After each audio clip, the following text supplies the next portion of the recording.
Hello and Assalamu alaikum everyone. Welcome back to another episode of Tea Time. And today I have a very special guest. This episode is very important for me personally as well because I have been looking forward to talking to this individual for a very long time. The person I have with me in studio, he is a social worker. He has been involved in community work. He spends a lot of his time and resources towards helping people, towards helping Canadians. And he is none other than Mr. Mazhar Shafiq, who is candidate and part of Ontario Liberal Party, and he has been advisors to many senior politicians. Assalamu alaikum Mazhar bhai, how are you and welcome to the studio. Walaikum salam, Salman. Thank you so much and thank you for inviting me here today. Mazhar bhai, my very first question to all my guests are that can you tell us a little bit about yourself? Who's Mazhar Shafiq? Yes. So Mazhar Shafiq is actually, raised in Lahore, Pakistan, did engineering from Engineering University, Lahore, and then worked there in a, consulting company until 2000.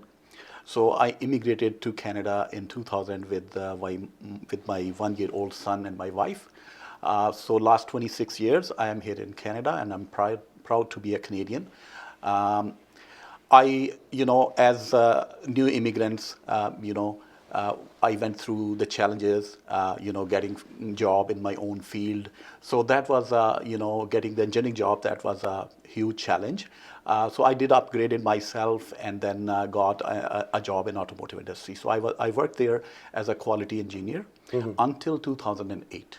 Achha. And that was the time when, in Canada, that was a recession time. So a lot of companies started laying off their employees, and that was the time when I was also laid off.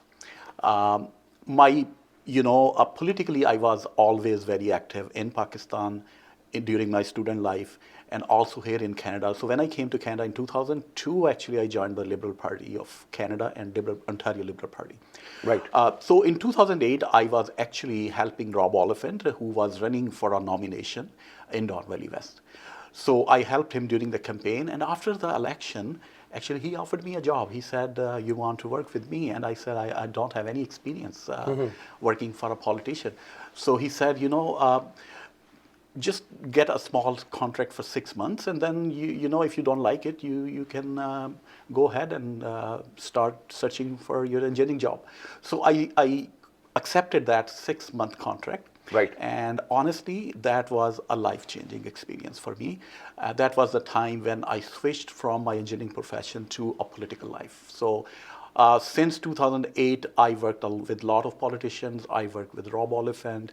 I worked with Premier Kathleen Wynne. I actually worked with her when she was the Minister of Housing and Municipal Affairs as a communication advisor. Right. And then I moved to Queen's Park when she became a Premier. So I was a senior advisor for her for community outreach and ethnic media relationship. After that, I also helped, MP Salman Arshad, MP Shafqat Ali, different politicians and different by-elections. I helped a lot of, candidates. So you've been associated with mostly liberals. Yeah, exactly. Liberals throughout my life, liberals I am a liberal. So that is a brief story about me. Viewers, we will talk about a lot more about Ontario Liberal Party today because I have Mazhar Shafiq here. He has been part of Ontario Liberal, as he mentioned. So stay tuned, and I have a lot of questions which people have sent me to ask Ontario Liberals. So we'll throw those questions towards Mazhar. But I want to talk about Mazhar a little bit more. Mazhar, you mentioned that you actually graduated from engineering school, and I have interviewed few people from the same engineering school. It's called UET. Yes. Most of you guys who are here in Canada, who have been graduated from that university, are very active. Yes. In community. That's and right. you guys are doing amazing work. Yeah. Is it something you carry from the school itself, or is it the cultural thing which you carry it over and everybody's involved in community work? So I think that the training which we got in engineering university was an amazing training for all of us.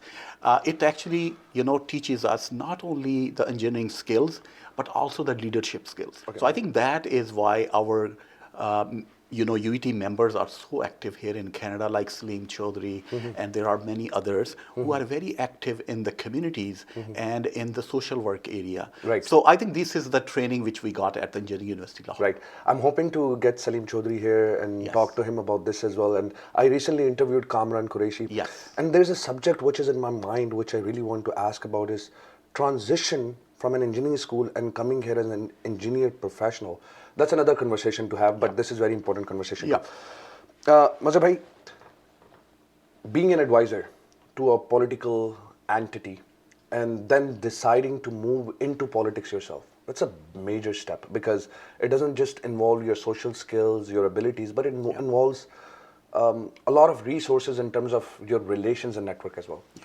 How did you go about it, and where do you stand today? So thank you for asking this question. Very important question. What I can tell you is when I started working with Premier Kathleen Wynne as a senior advisor, community relations, honestly, that was the time. And it opens my horizon. It gave me a lot of exposure. So I think that exposure was really, really important for me. I never thought or never vision the things that way.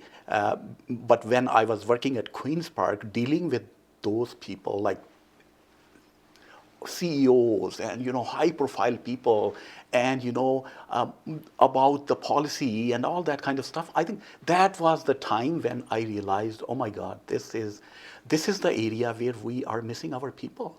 This is. Can you elaborate on our people here? So when I say our people, I would say the immigrant community. Right. Right? Because as an immigrant, when you come here, majority of the people, they don't see politics, or they don't take part in political process, right, or they don't even think about it because they are so much busy with their everyday life.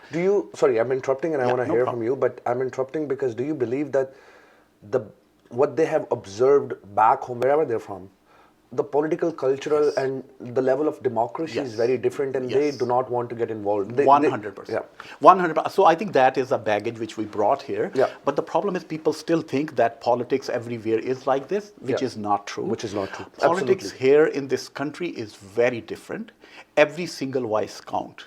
So it doesn't mean like, suppose in back home, there are people, there's no change in the system and people are crying and nothing is happening. Here, a single person can raise his or her voice, and people take notice of that. The media take notice of it. Right. Mazhar bhai, the next thing I'm going to say in Urdu, because Yeah. there's a saying in Urdu that siyasat gande logo ka kaam hai. So where I'm from Pakistan. Where I'm from, people say these things that people who are involved in politics, they're often corrupt. That's the mindset. So do you think that people carry that baggage considering and talking to politicians here too, especially first generation immigrants? So definitely I agree with it, because the people who came from back home, like from those regions, they have that kind of baggage. They think that politics is a dirty game and there's a lot of corruption. But the thing is that here in Canada, there is a democratic system.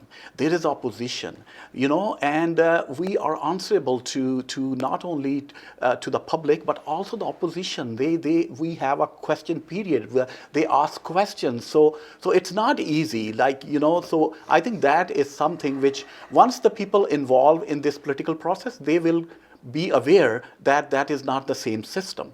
So one thing which I realized at that time, I was the only Muslim and Pakistani staffer in Premier's office at that time. So that was something that I got an opportunity, and I realized, this place, our people need to see this place and be involved. So I tried my best to open the doors for all immigrants. And honestly, people tell me that, whatever work I did, it was fantastic. So I am very happy that I get an opportunity to open doors. I also remind you that the media, the ethnic media at that time, nobody take notice of ethnic media. They don't even care. Right. The Queen's Park, the press gallery was only consisted of the mainstream media. There was no ethnic media in the Queen's Park. So when I was there, I tried to bring them at Queen's Park, and when I left Queen's Park, they were part of the press gallery. So I see it as a huge achievement. That is definitely a huge achievement. Let me jump to today. Do you think there's ethnic media in Queen's Park today? Because So- being a journalist or someone who's doing podcasts, Yeah. I'm very curious about Yeah, it. yeah. So I think, unfortunately, when I left Queen's Park in 2018, the government changed, and after that there was a COVID time, and I have no idea what happened after that time frame, honestly. But Okay. I can tell you until when 2018, there was the representation of ethnic media at Queen's Park. Right. So you're talking about 2018. Let me go towards a little bit tough question, and let me Yeah. go towards the party question. Yeah. Liberal Party has seen their prime in Ontario. Kathleen Wynne Yeah. being the premier, and suddenly an election comes and everything goes drop to a standard where you only win 8 seats as a party. Yeah. What went wrong? So look, there were many reasons. One of the main reason I can tell you is, and that is, I think that's a kind of a mentality or of our people, or when I say of maybe Canadian, I will say Canadian, Ontarians. Yeah. People after 3 terms, people start talking about a change. Right. That is unnatural. That Right. is a natural thing. So what I can tell you is, Ontario Liberal Party won they formed the government in 2003. Right. So in 2018, this was about 15 years of governing by Ontario Liberal Party. So this was 15 years. So this was the natural. One thing is that people want change. Second thing was there were a lot of other stuff, including the hydro, which was an issue at that time. There were other challenges, and people, during the election, people thought that these are the policies we need to change, and they used the right of their vote, and that is it, and that's fine.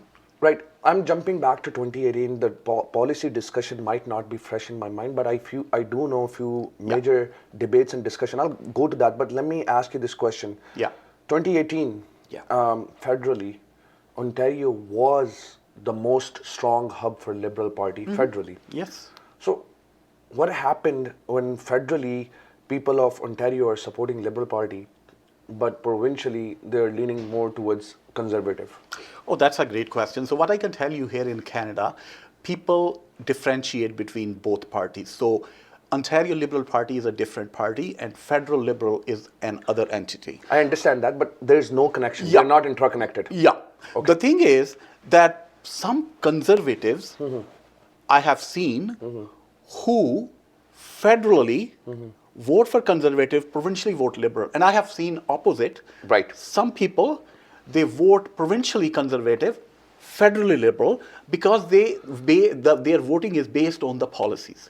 So suppose immigration policy. Right. So somebody based on that may like liberal policies and vote for liberal, may not like Ontario liberal policy on something. So I think that is the reason and also historically what I tell you is it's very interesting that whenever there is a federal liberal government, there's always a conservative government in Ontario. And whenever there is a provincial liberal, there's always a conservative federal. Well, Ontario is a very, very multicultural Yes. province. True. That being said, so let me just, for the viewers, I know you already know this, but I want to say it for the viewers. So when we're talking about federal government, we're talking about foreign policy. We're Yeah. talking about federal immigration. laws. We're Yeah. talking about immigration. Yes. We're talking about federal taxes. Yeah. When we come to provincial, those policies are closer to our daily lives. For example, hospitals, Yeah. Education, Yeah. and highways. Yeah. So, Mazhar bhai, going back to 2018, one of the major issue, if I remember, I was freshly graduated from university. I was working like you. I was in quality as well, but in software side. Right. A very major discussion, especially in ethnic communities, were sex ed education. That's one of the debate. Yeah. You talked about other issues as well. Yeah. Let's move on to 22nd. What do you think conservative performed really well, that they still, Liberal gained the seats from 8 to 14 to 15, if I'm not wrong, 14 seats in Ontario. Is conservative doing Mr. Ford doing something really right that people are still supporting in numbers? So I don't know if you see the recent polls, but right now the recent poll shows that Doug Ford is less than 50%. Right. Yeah. So which But does shows that mean Liberal Party is up to? that doesn't mean that Liberal Yeah. Party is up to that level, Yeah. but I think the momentum is growing. It's not at that level yet, but I think It's shifting. It is shifting. Definitely, what I can tell you is from 2018 to 2026, in these years, you saw that we went from 8 seats now to 14 seats. And then there are some scandals which RCMP is investigating right now. Right. So once the results of those scandals come out in public, you never know what's going to happen. So, and there are some policies which people are not happy, especially the healthcare system. The education system, they have taken over the trustee's job. Like, there's no school board trustee right now. So these are kind of stuff where there were people from the community who were actually looking after the education system for their children education and all that, and they took over the whole board. Right. So I think these are some of the things which people are talking about. Right. So there's a lot of political debate we can have on the scandals. Yeah. So leaving them out, let me talk to you about policy in 2026, going into 2026. Yeah. And we might be heading into an election in coming years. Where does Liberal stand? What is the biggest issue as a party for Liberal to talk about? I know healthcare is one of them. So House pricing. Yeah, I think some of them right now is the everyday, life. Yeah. The price of groceries. Right. Affordability, housing. How much of a role a provincial government has in affordability? They have a big role. Okay. Definitely a big role they have because the housing policies. Right.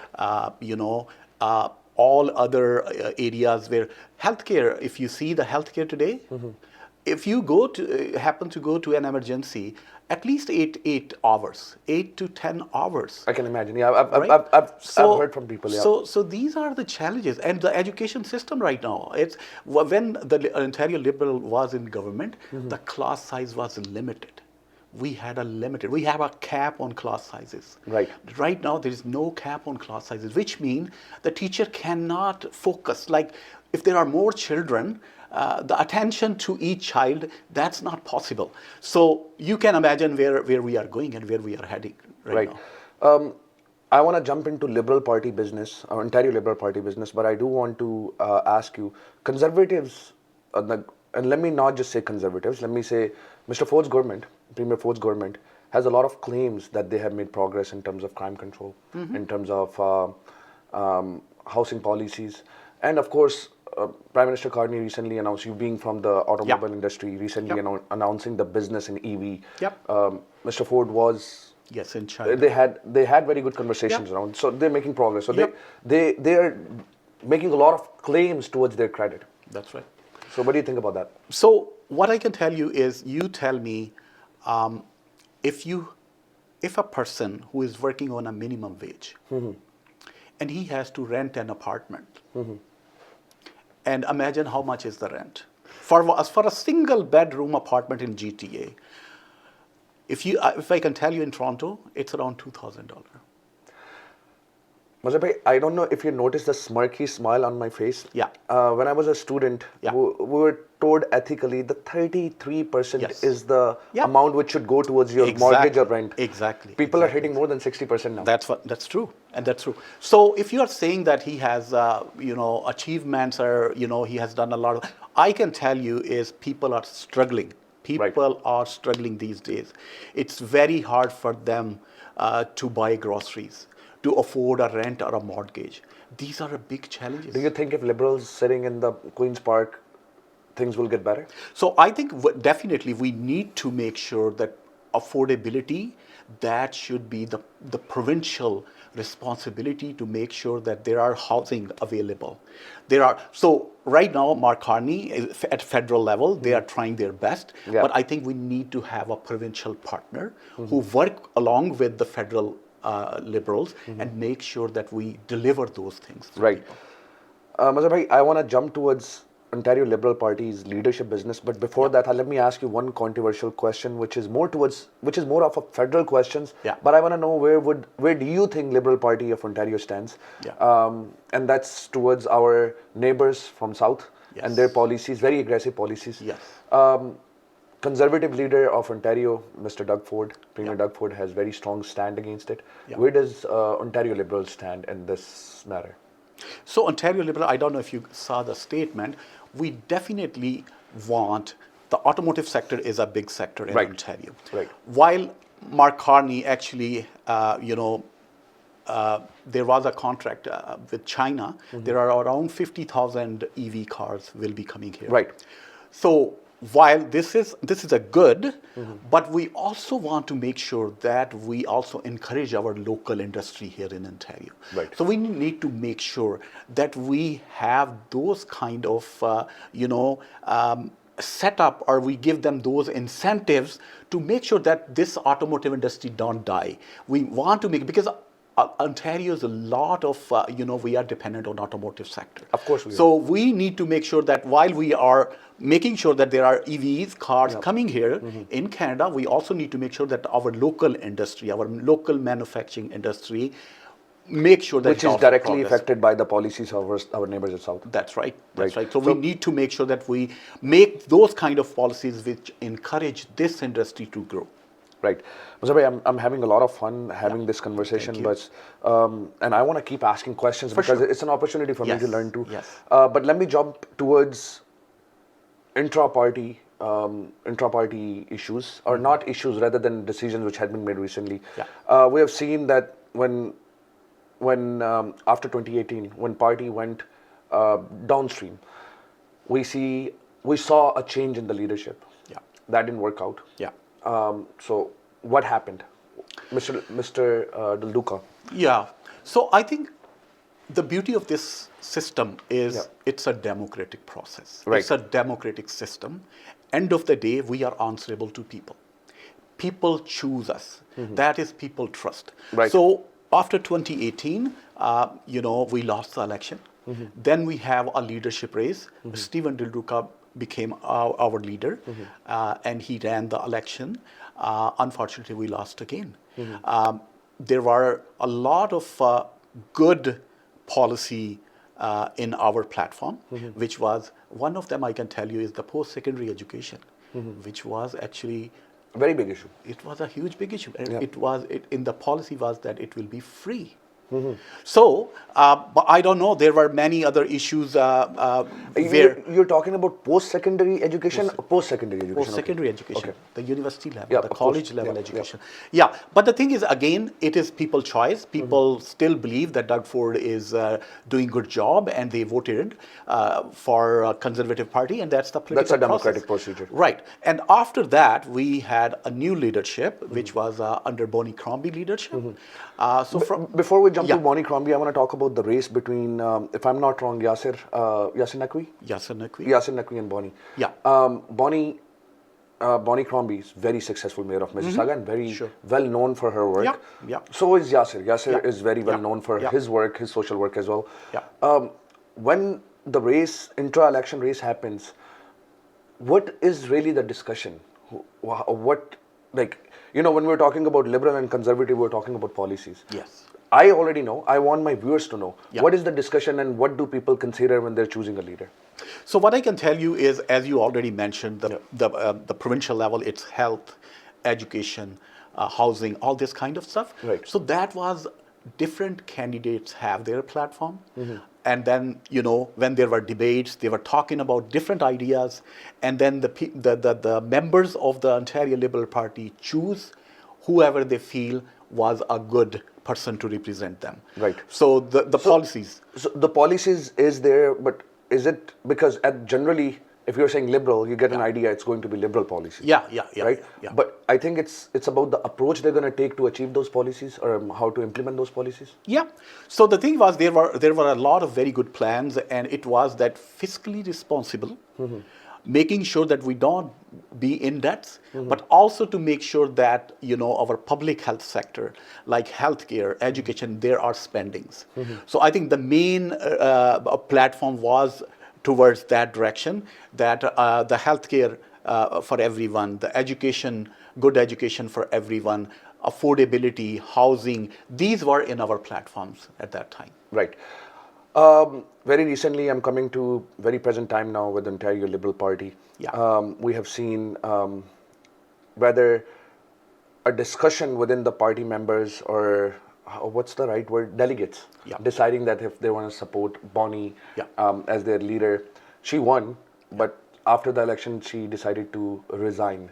Can you walk us through a little bit about it? Yeah, so what happened is after she became a leader, then we had an election in 2025, which Doug Ford actually called an election before time. Yes. He did it purposely. In winter, I went to canvassing, it was really cold. He did it purposely. He did it in the month where it was freezing rain Yeah. and, you know, the temperature was minus. Correct.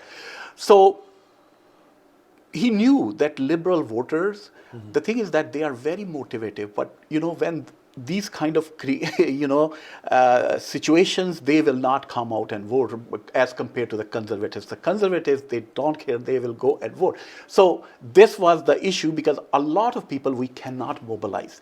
It was the weather challenges, it was, you know, a lot of other issues. I have issues even for my signs, because it was so frozen, the soil was so frozen. You couldn't even put the sign up. You couldn't put even signs, and I used the iron rebars instead of wooden rebars. So it was very challenging. But the thing is that regardless, the election happened. What I can tell you is in Bonnie Crombie's leadership, we achieved 6 more seats. We gained 6 more seats. Our voter turnout was increased, even more than NDP. You will be surprised that NDP is the official opposition, but our voter percentage was more than NDP, even though we have less seats, but our voter turnout was more. Right. I know we already discussed this, but is it growing fast enough for you guys to have a chance in next election to make the government in Ontario? So it is growing, and I think we need to work very hard to make sure that we bring that to at that level. And I think we are working on that, and our Liberal caucus, 14 of them, they are working day and night, going into the communities, talking about the issues, and making sure that Doug Ford is, answerable at Queen's Park. Yeah. So this is the stuff which we are doing right now. Great. Walk me through the Bonnie Crombie's resignation and. Okay. So during this her review, because after a year or two, the party decide that there is a leadership review, because after we lost the election, so the leadership review happened in Toronto, and in the leadership review, Bonnie Crombie got 56% of the voter turnout, right? Which is a good. It's not at that level, but the thing is that to remain the leader, you should have 50% plus 1 vote.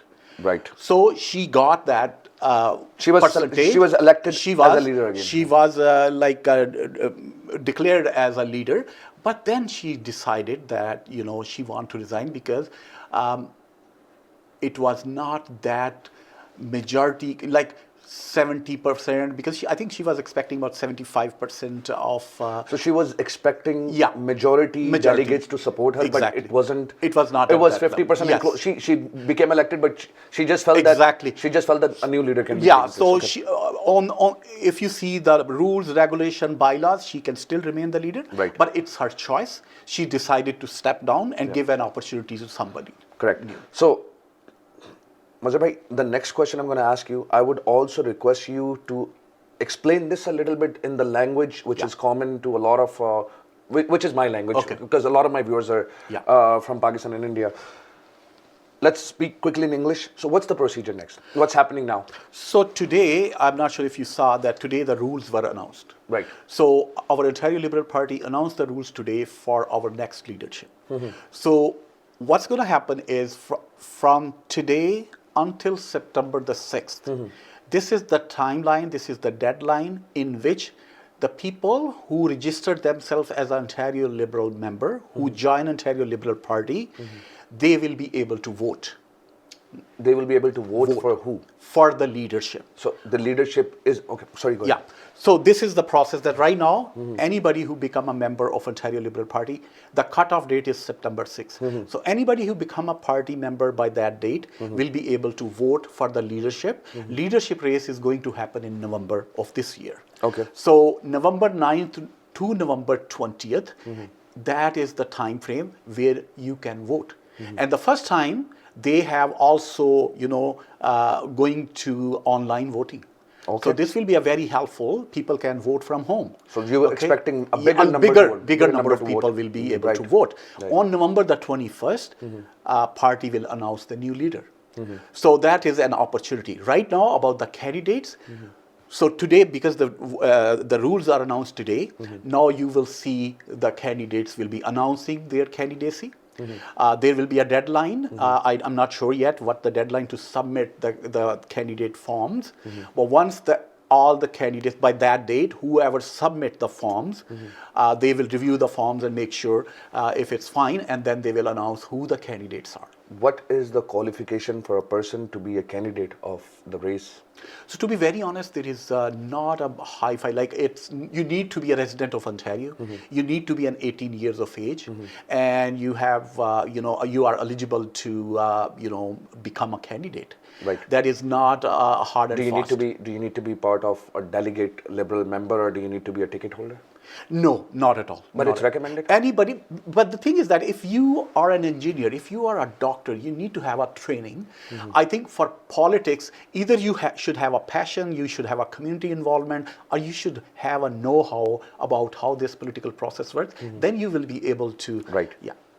नाज़रीन, मैं आपको ये बताना चाहता हूँ, मैं उर्दू में और हिंदी में भी इसको ट्रांसलेट करना चाहता हूँ। आई थिंक ये बहुत इंपॉर्टेंट है कि अगले कुछ महीनों में नवंबर तक ये फैसला किया जाएगा कि कौन कौन से लोग जो हैं वो वोट कर सकते हैं लीडरशिप के लिए, क्योंकि लीडरशिप की रेस के लिए अनाउंस कर दिए गए हैं रूल्स और कंडीशन, और उस रेस में लोग अपनी कैंडिडेसी फाइल करेंगे कि मैं लिबरल पार्टी का, या ही और शी और जो भी लिबरल पार्टी की कैंडिडेसी अनाउंस करना चाहता है कि मैं इसका कैंडिडेट हूँ। उसके लिए जो रिक्वायरमेंट मज़हर भाई ने मुझे बताई हैं वो ये है कि आप 18 साल से ज़्यादा हों, लीगल एज के हों, आप ओंटारियो के रेजिडेंट हों, और ये कोई ज़्यादा इसमें उन्होंने स्ट्रिक्टनेस नहीं रखी कि आपको लिमिट किया जाए। तो मैं ये बड़ी क्विकली आपको उर्दू में और हिंदी में बता रहा हूँ, और let's see what happens, and we all wish the best for Liberal Party because they are the asset for Ontario and Canadians. Mazhar bhai, one last question, and before I jump to rapid fire, and we'll have some fun. Would Mazhar Shafiq consider himself for the candidacy? I know it's a personal question. I don't know if you want to answer. No. Thank you so much for asking this question. A lot of people are asking me the same question. Right now, I have not made up my mind yet. I am not sure. I am very actively involved in this political process, in this leadership race, as previously, I was involved in a lot of leadership race, so I will be very actively involved in this leadership race. I need to talk, after this leadership race is over, I need to talk to my core team, and we'll decide at that time. Okay. Good luck, Mazhar bhai. Thank you.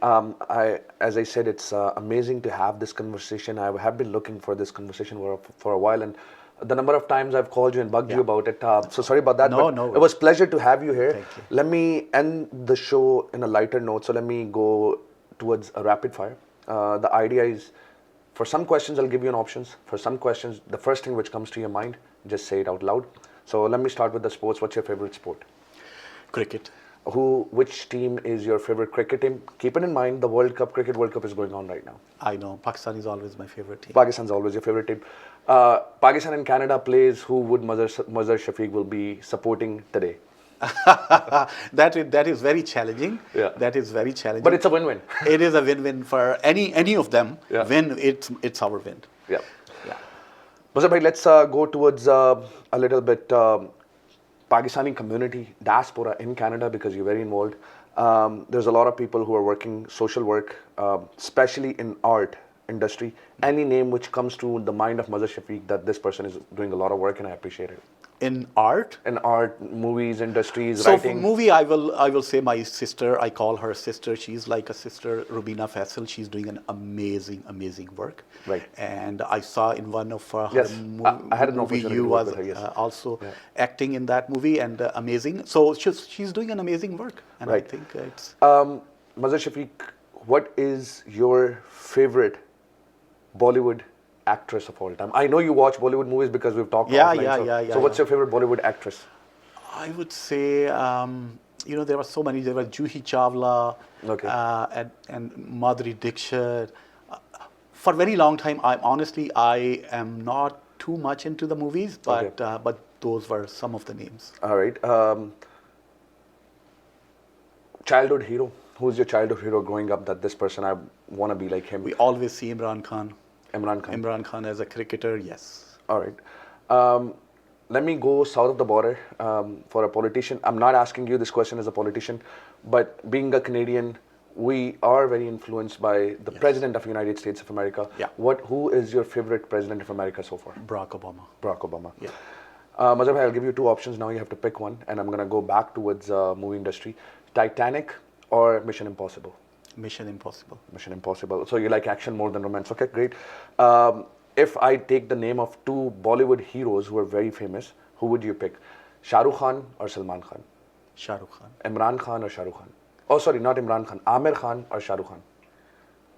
I would say Shah Rukh Khan. Shah Rukh Khan. Bollywood actress Katrina Kaif or Kareena Kapoor? Kareena Kapoor. Wasim Akram or Waqar Yunus?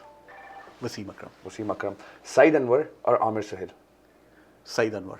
Inzamamul Haq or Misbahul Haq? Inzamamul Haq. Okay. Modern cricket, Saim Ayub or Babar Azam? Babar Azam. Babar Azam. Mazhar bhai, thank you so much for giving me the time today. Before I let you go, I want you to talk to the viewers directly. What message would you give to our viewers today? So thank you, Salman. So first of all, Salman, thank you so much for inviting me and doing this podcast.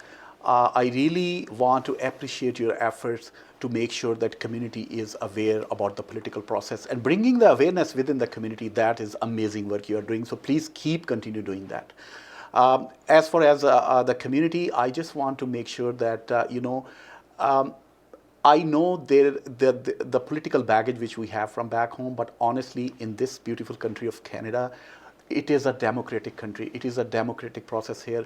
Every single voice counts. So please make sure you involve in this political process. We need people on a decision makers table. We need to make sure that people from our community is part of this decision making table and be there when the important decisions of our life are made. So my request will be, make sure not only you but the youth involve your children from the early age, from 14 years of age. They can become a member. They can be a youth wing of any party and they can involve themselves. And it will not only give them a confidence, but also the know-how of the political process. So please become part of any party of your choice and make sure that we elect people from our communities as well. Thank you. Thank you so much, Mazhar bhai. Viewers, this was a very special episode for me. And what a beautiful message Mazhar has given us at the end, that it should be part of our responsibility to make sure we elect the right people to the office. Doesn't matter what party they belong to. You need to make sure whoever represents you the best, go and support them and vote them. Make your voices count.